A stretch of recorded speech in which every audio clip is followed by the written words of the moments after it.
पुण्यात फिरायला गेलेले अनेक जण होते। वीकेंडला पाऊस पडल्यानंतर आजूबाजूला फिरायला जाण्यासाठी अनेक जण त्या ठिकाणी गेले होते, परंतु ते परतले नाहीत। त्यातील अत्यंत दुर्दैवी म्हणजे एक 6 वर्षांचा मुलगा आणि त्याचे 30 वर्षांचे वडील पूल कोसळल्यानं आणि त्याचा राडारोड अंगावर पडल्यामुळे त्यांचा दुर्दैवी मृत्यू झाला।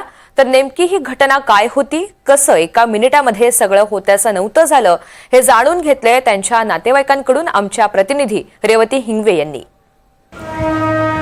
काल कुंडमळा या पर्यटन स्थळी झालेल्या दुर्दैवी घटनामध्ये एका 5 ते 6 वर्षाच्या मुलाचा दुर्दैवी मृत्यू झाला आणि त्याचे वडील देखील होते।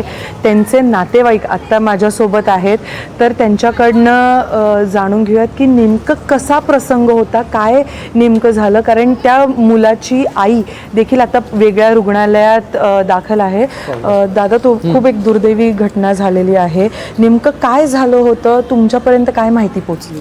साधारण दुपारी 3:30 वाजता आम्हाला कळलं की असं मला पहिली बातमी कळली होती, पण आम्हाला माहित नव्हतं की असं आहे म्हणून। तर मग आम्हाला तिथनं जे पोलीस होते ना, पोलीस वगैरे, त्यांनी मग पहिले आमच्या भाचीच्या आईला फोन केला।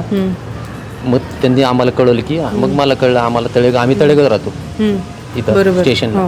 मग आम्ही ते म्हणले प्रत्येक हॉस्पिटलमध्ये चेक करा, पाहुणामध्ये इकडे आम्ही चेक केलं, म्हटलं तिथं काय सापडलं आहे। मग परत एकदा फोन आला की पाहुणामध्ये एक आहे। मग पाहुणामध्ये आम्ही पाहुणामध्ये आमच्या भाचीची ट्रीटमेंट चालू होती। आणि काय आता त्यांची स्थिती आहे? आता त्यांना भरपूर हात फ्रॅक्चर आहे, दोन्ही पाय फ्रॅक्चर आहेत। अच्छा, आणि एक फक्त अजून एक प्रश्न असा विचारायचा होता दादा, असा अजून एक प्रश्न विचारायचा होता की जे तुम्ही सांगितलं की नेमका तिथे प्रसंग काय झाला, की तिकडे कशामुळे तो म्हणजे लोकांना तिथे कळालं नाही का की पूल कोसळतोय किंवा काय?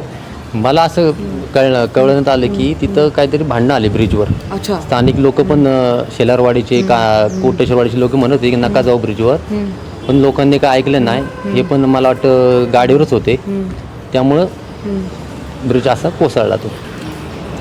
मी जसं म्हणलं की खूप दुर्दैवी आहे, मगाशी त्यांनी या गोष्टीचा पण उल्लेख केला की ते जे सगळं राडारोडा म्हणजे जो पूल पडल्यानंतरचे जे डेब्री होतं ते त्या चिमुकल्याच्या आणि त्याच्या वडिलांच्या अंगावरती पडलं, त्यामुळे त्यांचा दुर्दैवी मृत्यू झालेला आहे। आणि जी त्याची आई आहे ती आता सध्या पवना रुग्णालयात सिरियस आहे।